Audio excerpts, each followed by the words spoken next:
Okay, math fails. I made a comment, and it was going to be a couple comments, long because of the limited. Anyway, I lost the first one, so to hell with it. I'm going to make a video, and I'm video uploading it. See if this works. Okay, I say time's an abstraction of change and stuff, and as a comment to in the video, this is videos a reply to. And you say, let's focus on the abstraction. What is that for you? Is it the same as conception? Is it different from intuition, or elements of both? Because I think that's where the heart of the topic lies.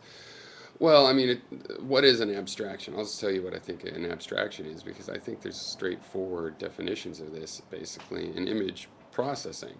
Let's say you see an object, you feel, taste, touch it, and all of that, and you see that it has a color green, and it tastes good, and it has a particular shape, um, and you name it Sam. That's pretty much as concrete as you're going to get, but that's already an abstraction.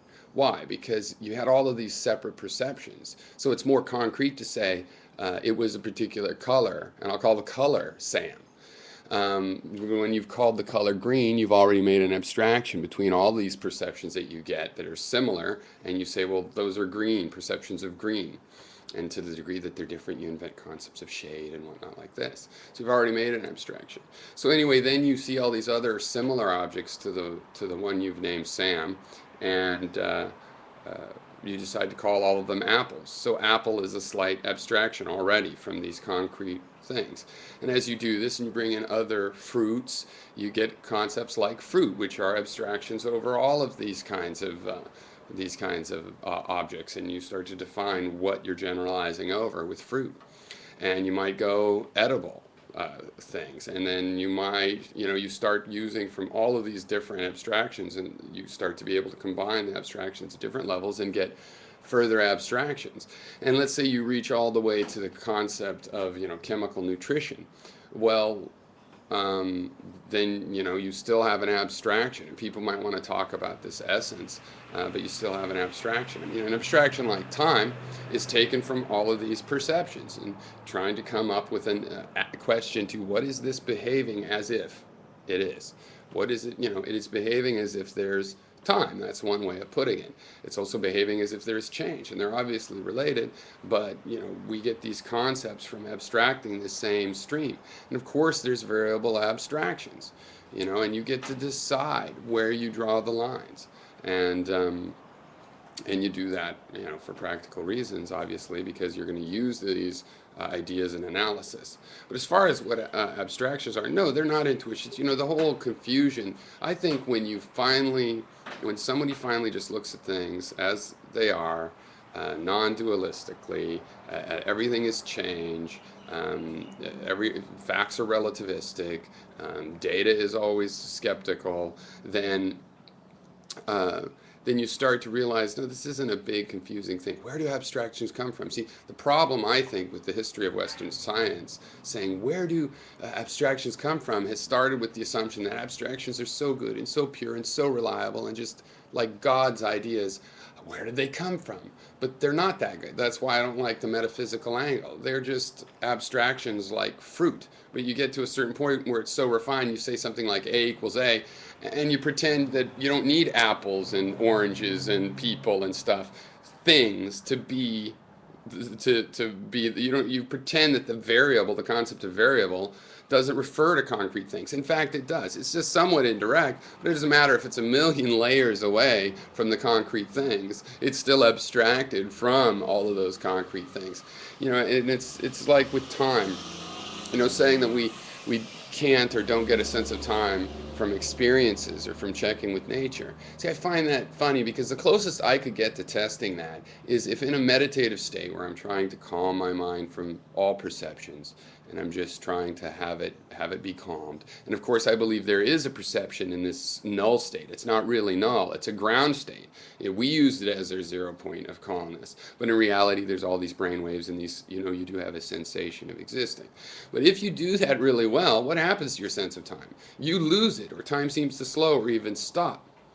And if you check it by making experiments outside, like look at the clock before and after your meditation and record it, then you can see there was a change of time. But I mean, if anything, in that state where you're not letting the outside world or even the inside world really interact with you, then, you know, with this conscious mind, you're trying to slow or stop the stream of perception, so you just get a calm void of perceptions, just a hum of calmness perceptions with no materialism that you can really recognize. So of course I still say you have a material brain, this is a material experience.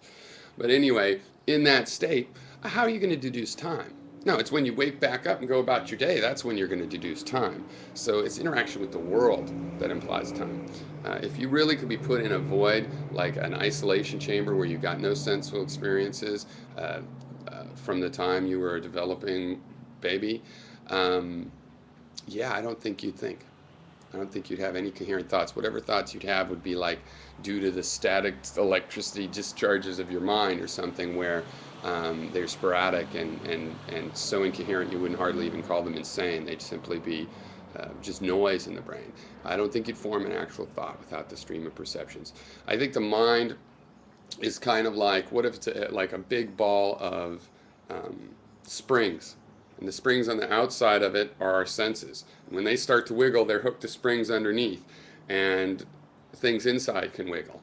And it can be adjusted. We don't decide what to perceive and we don't decide what to think, but we decide what all the lengths and the tensile strength of the metal of the springs is going to be. So that if these 100 springs vibrate at once, then we can have a spring in here vibrate at once. So if all of the springs that are related to the qualities of an apple are vibrating at once, we can adjust all these springs with work so that we recognize that, meaning that the energy of it vibrating gets transferred down to this other set where we have a single spring, and if that starts vibrating, a part of our brain hooked to that says, oh, we've seen an apple. And I think that's pretty much how it works, and you need this energy of the perceptions coming through the mind for it to do anything at all, because that's all it does is information process perceptions. But I can't not mention these ideas because they affect my interpretation of metaphysics. But I'm willing to say, okay, it's all metaphysics because, look, you do me a big favor, right? I mean, I think my requirements are more strict than your requirements. If you allow metaphysics, then I get to assume pragmatism. And you have to come up with the criteria why there's some other thing better. And that's where I think I have the game rigged, because I don't know what you're going to come up with better than practicality, better than things that help me survive. I don't know how you're going to come up with something and have to say, well, it's impractical. But it's still something you should do, but it's not useful. But it's something you should use. That's going to be difficult. But I'm willing to just, I understand, I can define skeptical metaphysics in the sense that, a skeptical definition for metaphysics, insofar as metaphysics is sort of a comment and an attitude about the fact that it's accepted in skepticism that input principles to an argument are unproved. They're unproved. And so maybe the fact that we always have to use unproved principles is metaphysical. But see, that's the thing. These principles are unproved logically, but they can be demonstrated by interaction with the physical world. So I say, yeah, I use unproved principles because they're pragmatic principles that I'm using. When I use an unproved principle, it's because it's been useful to me. That's why I choose one principle over another when I can't use logic. And that's why I say it's more fundamental, because there is no other way to choose those input principles except for which ones you think are useful. Now, you can try one at random that you don't know is useful in order to test its usefulness. And then by the time you start saying, hey, let's use this principle, it will be because if you tested it a lot, it's been useful. And again, this is what leads me to subjectivism, because use is defined by the subject. I mean, in general, we can make generalizations and guesses and statistical guesses. Most people find survival useful, but not everybody. Some people are suicidal. Ultimately, what is useful depends on what you want to do, and that's something that's up to the subject. And this is why the will is a part of all of this philosophical discussion, and all questions of epistemology have to be involved with the will in an individual and an actual animal or being that can think. And there is no concept of the will-less knowledge of pure reason. Cheers. Oh, I hope that thing recorded.